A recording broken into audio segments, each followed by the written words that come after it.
Alright, going to make a wine tray and use the node and scissors. In order to do this, I'm going to select rectangle. I'm going to draw a rectangle. I did measure this out with wine bottle and wine glasses. So I am going to make it, my width is going to be 265. My height is going to be 65. Now, if I change that there, it's going to change this also, my width. So I need to uncheck this and change. That allows me to change both numbers. So now I have this at 265. I do not want just square corners, so I'm going to come here to the radius, shave 25 off of every corner, which makes every corner round. Now I am going to go to shapes and add a circle, and my circle is 40 by 40, which is great for the middle. So I can put that right there. And then I'm going to add another circle, but this time I'm going to change this. So remember, I need to unlock that. Well, since it's a perfect circle, I can leave it locked and do 15. Hit enter, and it changes both sides to 15. If it was not a perfect circle, then I would need to unlock that and change each one of these. So like, say it was 30. So now it's oblong, and if it was locked and I changed this to 35, I still keep that oblong shape, and I do not want that. I want a perfect circle, so I'll check that, hit 15, and then come over here and hit 15 again, enter, and now I have my circle. So I'm going to zoom in on this circle because this is what I'm going to work with, and I want this to have a cutout for my stem to slide through because my glass is going to sit right here in the middle. So now I'm going to grab just a square and put it over here. And remember, this was 15 wide. I'm going to uncheck this here. This is my width here. And so I want this to actually be 40 millimeters. And alright. So uncheck the lock ratio, 12 for height, and then 40 for length. And the reason I do it this way is it's just a lot easier for me to get it centered the same to both sides. I'm using the control key and my center mouse wheel so that I can zoom in, zoom out to make sure that this lines up center and that my corners are on my circle. So now I have that all done. I come here like that, and then combine. I want to unite the two. So when I look at this, I really don't like how this right here is the same size as the circle. So I'm just going to hit undo. Take a look at this, and I think I'm going to go down to 10. Hopefully my wine glass will slide through 10 millimeters. It won't be wider. I'm pretty sure they are not the stem. So now, once again, I find my center with my little blue line and then match my corners to my circle. Just click off of it to kind of check it. Select both items, combine, and I like that curve much better. I could have made my circle bigger, but I think I'll go like this, hold my control and zoom back out. Also over here I just click on the shapes again and that gets rid of that little window there. Now I'm going to hold down on my space bar, which turns my icon into a hand, and move it over. Right click, copy, right click, paste, then reflect horizontally, and now once again use that little blue line and the other line, sets that there. This right here, blue line, line, and sets right there. Basic shape for it, right here, all done. Now, what I do want to do is highlight it all. I guess I want to make sure all shapes are selected. So I'm going to group them together, and then I'm going to come down here to the outline and outline this. I do not want an offset, so I'll make my offset 0, and I'm not sure about the add inner outline for bitmap. I am going to uncheck that and just hit confirm. So now I have a new object here that's all one unit that I can work with. So I'm going to get rid of that, but I'm not going to delete it because I might need it for something. But now what I can do is I can hit the edit node, and so it put all of these little nodes in there for me. And I'm going to hold down on my control and zoom in and click on my scissors. Now with my scissors, it gets rid of all of these lines between the dots. So then I click back on my select, and I'm able to select this first dot, and then I come up here. Now for me,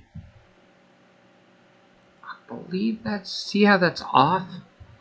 I have a really hard time with this, so I'm going to zoom in really close to this and then make sure that my circle is right there onto that, and click. Then I'm going to click done and zoom back out again, once again using the control and zoom, and then change it.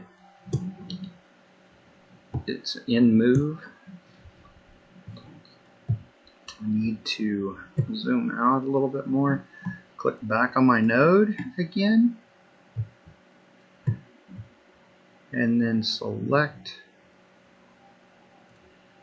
my circle there, my node, and then I'm going to zoom in again. And what I'm doing is I'm looking to get that on top of that one, and there it is, and then done. And what's happened now is I have an opening here for my wine glass to go in, and it's V'd out, which makes it easier to begin to find the insertion to put the glass in there. Then I'm going to do the same over here. So I'm going to use my control, zoom in, and click on my object here, edit node, click on my scissors, and my scissors allow me to cut these lines out between the nodes. Now I'm going to go back to select my node,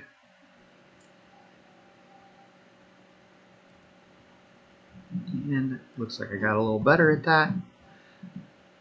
Edit node, click my node, and come in here,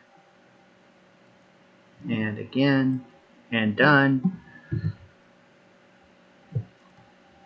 And there we go. And so now I'm going to just delete this, or I can turn my output off, and so it will not cut this item, but I still have it there for future. And for me, I'm using the S1 with a 40 watt, and I'm cutting it's a sheet that I bought of plywood down at Menards. And so for me, I'm going to set my perimeters to actually 5 because that's what it takes to cut it, and my power to 100. And then should have actually changed that to cut first. So 100 and then 5.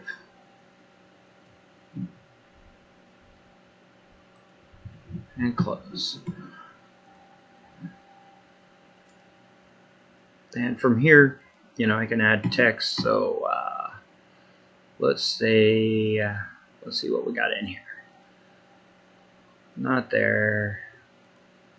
Shapes. Maybe I want an animal. A dog, right? No, do they have a horse? Oh, there's a deer.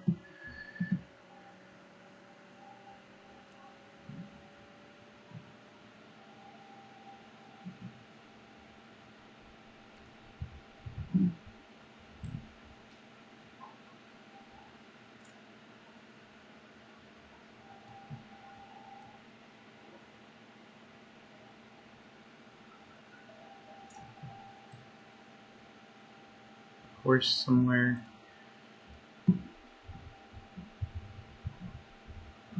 And then put, let's go to custom maybe? Nope. That is all Christmas. Plants, no. Animals, no. Parts, how about other? Ah.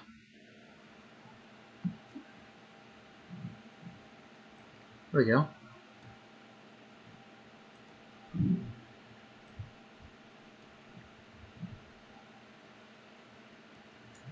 So I think we'll move our horse over here. Rotate, or flip. Let's see, reflect horizontally. Line bottles.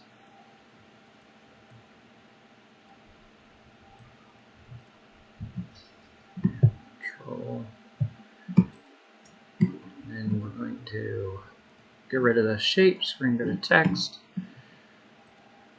and put line and horses. Change my font to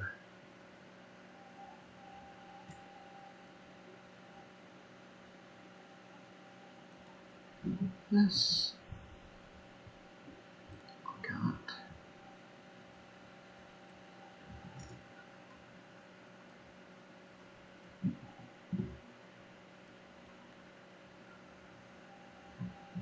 Could probably leave that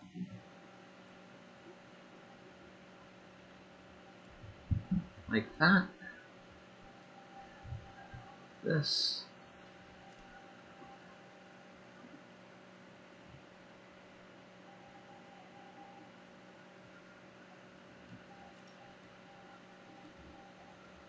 This a little bigger.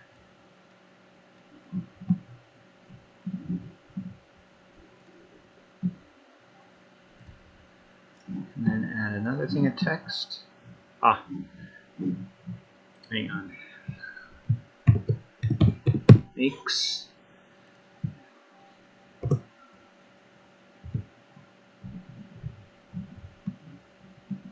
Then I want to match my text.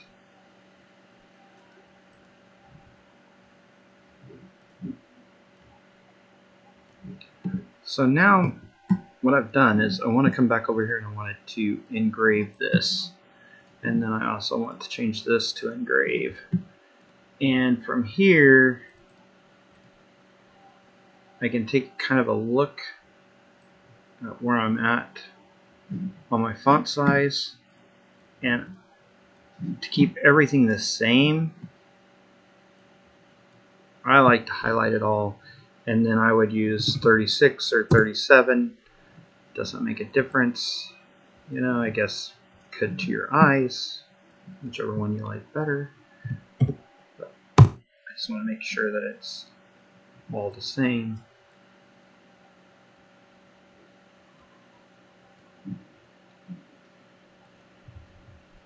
And then line it up.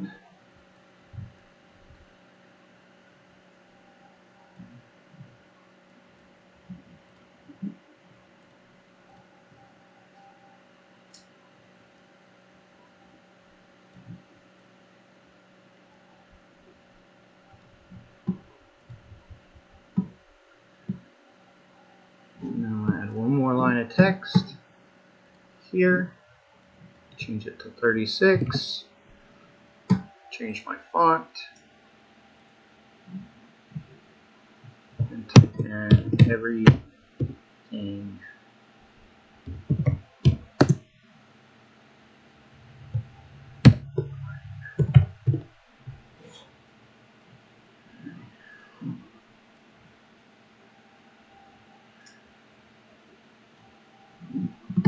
And change that to engrave. On this particular type of wood, I believe, hang on, I'll be right back.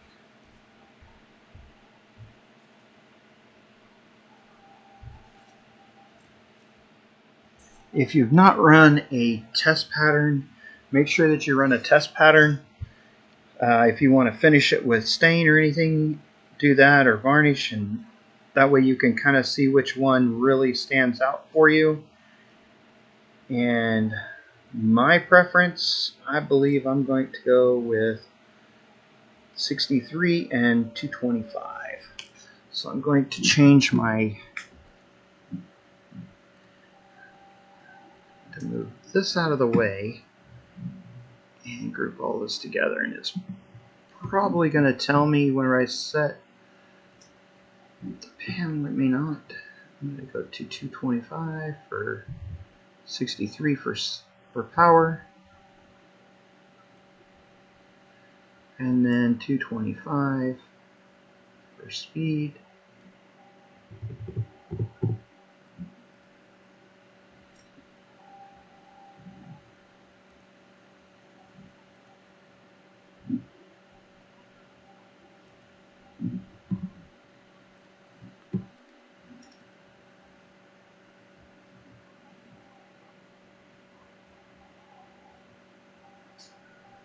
And everything back up the way I like it. And lock it all together. And there you have it. Thank you very much.